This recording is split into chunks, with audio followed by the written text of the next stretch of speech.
তো আপনারা জানেন জুলাই আগস্ট ছাত্র জনতার গণ অভ্যুত্থানে আমাদের কি পরিস্থিতি ছিল, এবং জুলাই আগস্ট ছাত্র জনতার গণ অভ্যুত্থানে যারা শহীদ হয়েছেন এবং আহত হয়েছেন তাদের প্রতি বিনম্র শ্রদ্ধা জানাই।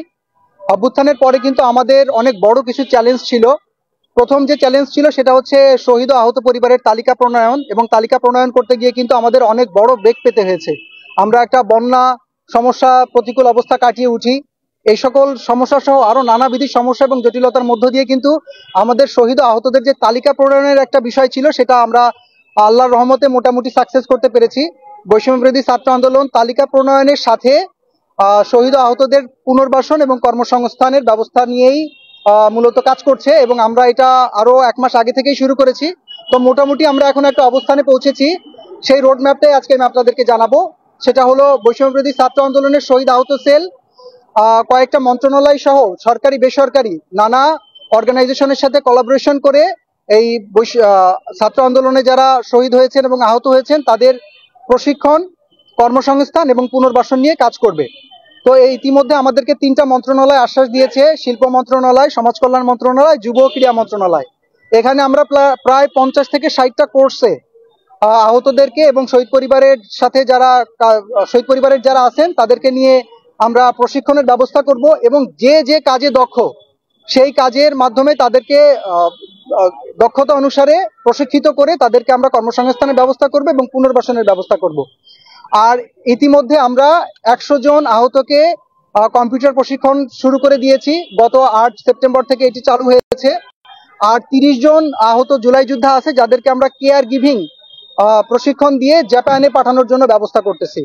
তো বৈষম্য বিরোধী ছাত্র আন্দোলনের এই শহীদ আহত সেল এটা আসলে শহীদ আহতদের ভ্যানগার্ড হয়ে কাজ করছে এবং বৈষম্য বিরোধী ছাত্র আন্দোলনের ভ্যানগার্ড হয়ে কাজ করছে। আমরা এটা করে যাব ইনশাল্লাহ, এবং আমরা যাতে এদেরকে সঠিক প্রশিক্ষণের মাধ্যমে তাদেরকে কর্মসংস্থানের ব্যবস্থা করতে পারি, তাদের পুনর্বাসনের ব্যবস্থা করতে পারি এবং তাদেরকে একটা স্বাভাবিক অবস্থানের মধ্যে নিতে পারি, সে ব্যাপারে আপনাদের সকলের সহযোগিতা কামনা করি।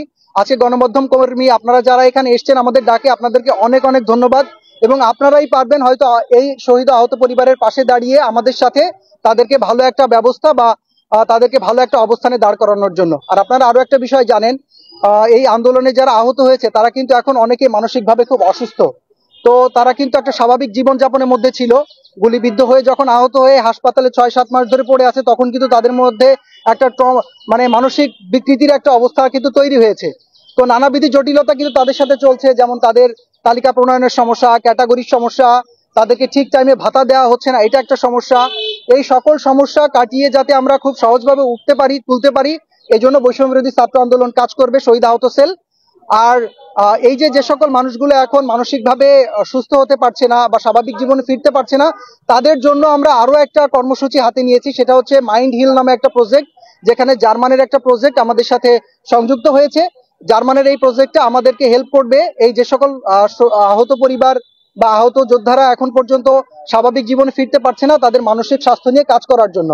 এই বিষয়টা আমি আল্লাহর রহমতে কোঅর্ডিনেট করার চেষ্টা করছি যাতে এটা সঠিকভাবে বাস্তবায়ন করতে পারি, সে ব্যাপারে আপনাদের সহযোগিতা কামনা করি এবং সবার সহযোগিতা কামনা করি, এবং সবাই যাতে এই ব্যাপারে আমাদেরকে উৎসাহিত করে এবং এই ব্যাপারটাকে সমাধান করার জন্য আমাদের সাথে এগিয়ে আসে। সবাইকে অনেক অনেক ধন্যবাদ। আপনাদের প্রশ্ন থাকলে করতে পারবেন।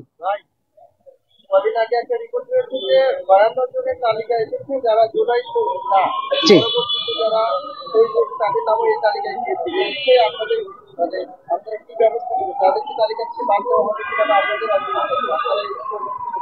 জি।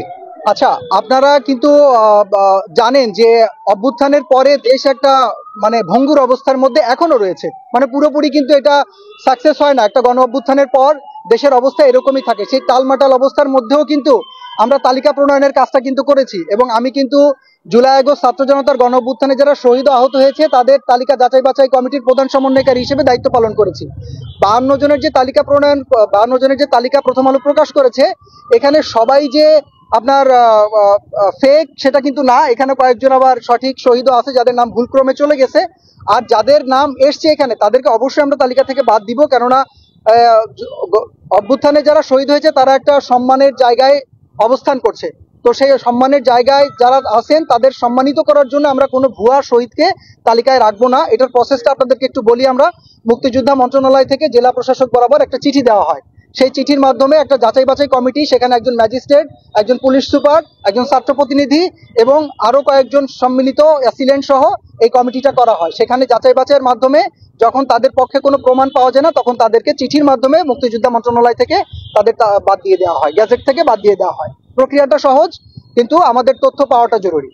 আপনি বলেছিলেন যে বললেন যে যারা তারা ঠিকমতো টাকা পাচ্ছে জি, হ্যাঁ, ভাতার ব্যাপারটা একটু আপনাদেরকে ক্লিয়ার করি। ভাতা আসলে তো জানেন, আমরা সোনালী ব্যাংকের সাথে একটা অ্যাডজাস্টমেন্টের মাধ্যমে একটা রাউটিং নাম্বার এবং একটা অ্যাকাউন্টের মাধ্যমে কিন্তু টাকাটা দেওয়া হচ্ছে।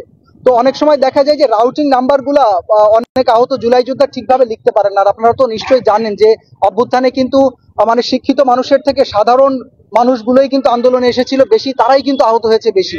এবং এবং আপনারা একটা জিনিস দেখেন, আমার কাছে মাঝে মাঝে এমন মেসেজ আসে যে আমি মেসেজের উত্তর দিলে বলে, ভাই আমি বাংলা পড়তে পারি না, আপনি একটু ভয়েসে বলেন। তো এই ধরনের মানুষগুলোর না অনেক সময় এই রাউটিং নাম্বার লিখতে ভুল হয়ে যায়, যে কারণে তারা ঠিক সময়ে টাকাটা পাচ্ছে না। তো আমরা চেষ্টা করতেছি তাদের জন্য আলাদা একটা টিম গঠন করতে, যে যাতে যাদের এই ধরনের সমস্যা হয় তাদের সমস্যাটার জন্য আমরা নিজেরা তদারকি করে তাদের এই রাউটিং নাম্বার ভুল, তাদের যে অনেক সময় এনআইডি কার্ডের নাম্বার ভুল হয়, বা অনেক সময় প্রায় 16টা আপনার হচ্ছে স্টেপ আছে এই ভাতা নেওয়ার জন্য, 16টা আছে, 16টা ঘর আছে পূরণ করতে হয়, যেগুলো এমআইএস নাম্বার, গ্যাজেট নাম্বার, বর্তমান ঠিকানা, স্থায়ী ঠিকানা, routing number, NID card number, কি ধরনের আহত হয়েছে, কোথায় আহত হয়েছে। তো এই বিষয়গুলো না অনেক সময় আহত জুলাই যোদ্ধারা কমপ্লিট করতে একটু ব্যর্থ হয়ে যান। তো আমরা চাচ্ছি যে আমরা নিজেরা হেল্প করে তাদেরকে একটা এই সমস্যাটা যাতে না হয় আর এই ভাতাটা দিতে যাতে দেরি না হয়, এই ব্যবস্থা নিব ইনশাআল্লাহ।